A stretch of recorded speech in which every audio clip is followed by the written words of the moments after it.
അസ്സലാമു അലൈക്കും സുഹൃത്തുക്കളെ, 1000 രൂപ കൊടുത്ത് നമുക്കൊരു മന്തി മേടിച്ചാലോ?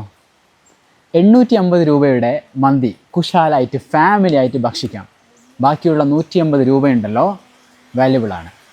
നമ്മൾ ചെയ്യുന്നതിൽ വെച്ച് ഏറ്റവും വലിയൊരു ധർമ്മമാവാൻ സാധ്യതയുണ്ടത്.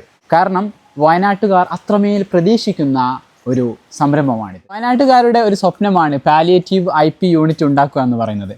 കിടപ്പ് രോഗികളായിട്ടുള്ള ഈവൻ ഹോസ്പിറ്റൽസ് പോലും കൈവടിയുന്ന ഒരു അവസ്ഥയുണ്ട്. ജീവിതത്തിൻ്റെ ശിശിരത്തിൽ അങ്ങനൊരു അവസ്ഥ നമുക്കാർക്കും വരാതിരിക്കട്ടെ എന്ന് പ്രാർത്ഥിക്കാം.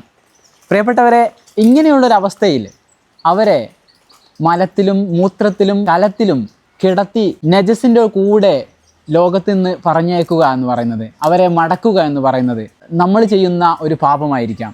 മറിച്ച് അവരെ വൃത്തിയോടുകൂടെ നജീസുകളൊക്കെ നീക്കിക്കൊണ്ട് നല്ല സുന്ദരമായി വൃത്തിയായിക്കൊണ്ട് അവരെ മടക്കയാത്ര നടത്തുക എന്ന് പറയുന്നത് നമ്മൾ ചെയ്യുന്ന വലിയൊരു കാര്യമായിരിക്കും. അതിനായിട്ടൊരു ഇടം, അങ്ങനെയുള്ളൊരു institution, palliative IP care unit, നമുക്കും ഇതിൻ്റെ ഭാഗവാക്കാകാം. പ്രിയപ്പെട്ടവരെ, നമുക്ക് കൈകോർക്കാം ഈ മന്തി ചലഞ്ചിലേക്ക്.